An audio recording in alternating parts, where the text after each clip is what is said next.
আসসালামু আলাইকুম। আপনাদেরকে আজকে অনেক সুন্দর একটা ফুলের গাছ দেখাচ্ছি। এই ফুলটা আমার অনেক পছন্দের। এটা আমাদের বাসার একেবারে সামনেই এই ফুল গাছটা।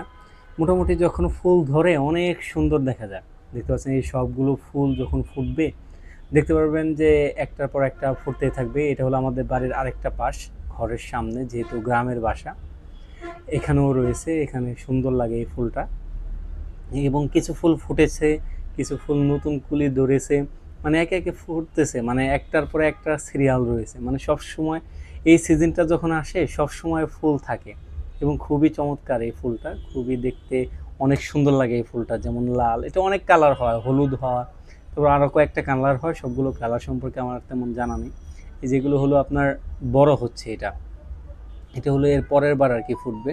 আমি একটু ট্রাই করতেছি যে এখান থেকে ফুটে কিনা।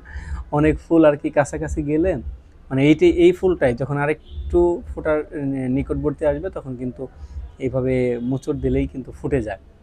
খুবই সুন্দর লাগে এই ফুলটা। আর এই পাশে হলো আমাদের আদা বাগান, প্লাস হলো কুকুর মশাই শুয়ে রয়েছে টুকটুকি।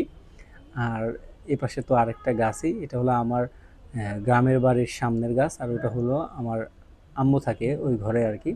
খুবই সুন্দর এবং খুবই কোয়ালিটিফুল একটা ফুল, এটা এই বাসায় এগুলো রাখতে পারেন। এছাড়াও যদি আমাদের ভিডিও আপনাদের ভালো লেগে থাকে, আপনারা সাবস্ক্রাইব করে লাইক দিয়ে সাথে থাকবেন, কারণ আপনারা সাবস্ক্রাইব করলে আমাদের এই রিলেটেড ভিডিও বা গ্রামীণ দৃশ্য সম্পর্কে দেখাতে একটা আগ্রহ থাকে। আজকের মতো এই পর্যন্তই। আল্লাহ হাফেজ।